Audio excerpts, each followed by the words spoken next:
प्रेसमेंट times. मैं प्रिया प्रेसमेंट times से। इस समय centre of India trade union Uttar Pradesh महामंत्री प्रेमनाथ राय इस समय हमारे साथ जुड़ गए हैं। आइए उनसे बात करते हैं। तो प्रेमनाथ राय जी, आप हमें ये बताइए कि उद्योगों को अस्थायी राहत देने के लिए उत्तर प्रदेश सरकार एक अध्यादेश अपने मंत्रिमंडल में लाई है। इसमें श्रमिक कानूनों में कुछ बदलाव किए गए हैं जो 1000 दिन के लिए लागू होगा। इसे आप किस दृष्टि से देखते हैं?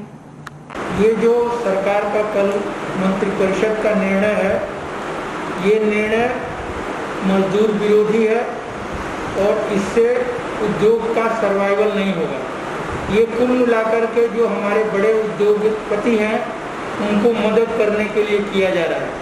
हम केंद्रीय श्रम संगठनों ने सरकार को एडवाइस किया था कि जो लघु और मध्यम उद्योग हैं वो वास्तव में संकट में है और अगर उनको मदद करना है तो उनको एक विशेष पैकेज दिया जाए और पैकेज के रूप में उन उद्योगों के मजदूरों का 80% जो मजदूरी है वो सरकार वहन करे।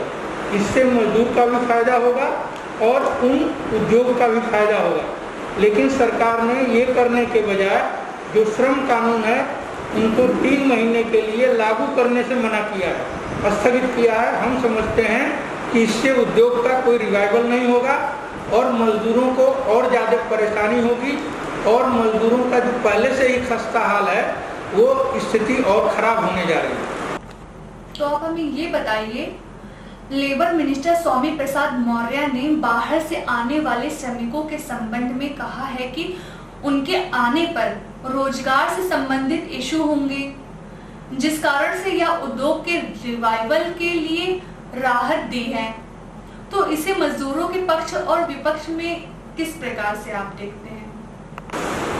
देखिए, मुख्य बात क्या है, मजदूर क्यों वापस आ रहा है? मजदूर इसलिए वापस आ रहा है कि इस लॉकडाउन से पिछले 40 दिन का जो अनुभव है, उस अनुभव में जो सरकार ने घोषणा की थी कि मार्च के महीने में लॉकडाउन पीरियड का उद्योग के सारे मजदूरों की तनख्वाह दी जाएगी, लेकिन तमाम उद्योगों में, आईटी सेक्टर में, प्रिंट मीडिया में, इलेक्ट्रॉनिक मीडिया में, छोटे छोटे उद्योगों में मार्च का वेतन जो मजदूरों को मिला है उसमें कटौती हुई है और सरकार इस पर कोई भी कार्रवाई करने में असफल रही है।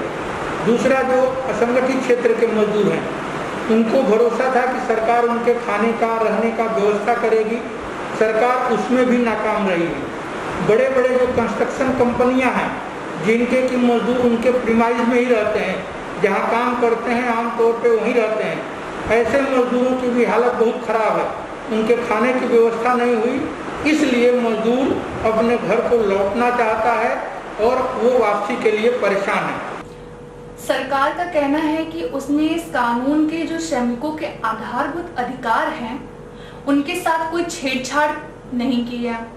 मैं आपसे यह पूछना चाहती हूं कि निरीक्षण अधिकारी वगैरह द्वारा जो औद्योगिक इकाई को नोटिस दी जाती है उसमें छूट मिल गई है, इस पर आप क्या कहना चाहेंगे? देखिए, जहाँ तक श्रम कानूनों के लागू होने का सवाल है, उत्तर प्रदेश में बहुत पहले से ही इंस्पेक्टर राज खत्म करने के नाम पर श्रम कानूनों को निष्प्रभावी कर दिया गया था। अभी 4 महीना पहले योगी सरकार ने तमाम उद्योगों में ये आदेश जारी किया था कि कोई भी इंस्पेक्टर किसी भी उद्योग की, यहाँ तक कि अगर उद्योग की शिकायत भी हो रही है किसी श्रमिक संगठन के द्वारा, श्रमिक के द्वारा, तब भी वहाँ निरीक्षण नहीं करेगा। तो ये तो श्रम कानूनों को शिथिल करने का काम सरकार पहले से ही कर रही थी और इस समय इनको एक मौका मिल गया है। ये कोरोना 19 जो नई महामारी आई है, इसका बहाना बना करके ये सरकार जो पूंजीपतियों की सेवक है, उनकी प्रतिनिधि है, उनके लिए ये काम कर रही है और उसी का ये नतीजा है कि सरकार जो है श्रम कानूनों को लागू होने से रोकी है। तो आप हमें ये बताएं, तमाम राज्यों से उनके या जनपद के लिए विभिन्न राज्यों में फंसे श्रमिकों को लाने वाली ट्रेनें रद्द कर दी गई हैं और श्रमिक पैदल ही अपने घर की ओर पलायन कर चुके हैं। प्रश्न है, मानवता की दृष्टि में रखते हुए आपकी पार्टी श्रमिकों के लिए इस परेशानी पर भविष्य में क्या कदम उठाएगी? आप अपना रोड मैप बताएं। देखिए, हमने यही कहा था कि अगर इस कोरोना वायरस से निपटना है तो जो भी मजदूर हैं और जो भी परिवार हैं जिनकी आमदनी आयकर के दायरे में नहीं आती है, ऐसे परिवारों को 7,500 रुपया महीना अगले 3 महीने तक सरकार उन परिवारों को दे। सरकार के गोदाम में राशन भरा पड़ा है, गेहूं है, चावल है, वो ये न देखे कि इसमें APL कौन है, BPL कौन है, जो भी है सबको जो है राशन दे। लेकिन सरकार ये काम नहीं कर रही है और हम समझते हैं कि हमारे संगठन ने सरकार से ये बराबर मांग किया है कि अगर कोरोना से जनता को राहत देना है तो ये काम कि हर परिवार की आमदनी इस दौर में बढ़े, और इसलिए जो आयकर के दायरे के बाहर जितने परिवार हैं सारे परिवारों को 7,500 रुपया महीना दिया जाए। सार्वजनिक वितरण प्रणाली में केवल गेहूं चावल नहीं बल्कि और भी वस्तुओं को शामिल किया जाए जो आवश्यक वस्तुएं हैं।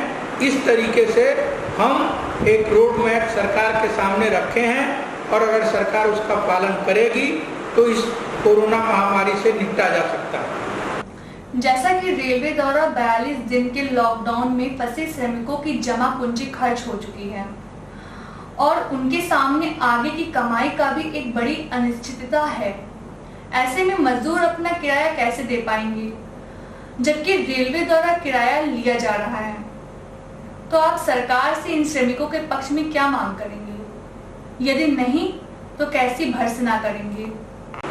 हम समझते हैं कि हमने कहा है, CITU ने प्रधानमंत्री को भी लिखा है, हमने प्रेस स्टेटमेंट से भी मांग की है कि सरकार किराया का वहन करे। उसमें केंद्र सरकार को ये वहन करना चाहिए और राज्य सरकारों को उसमें मदद करनी चाहिए।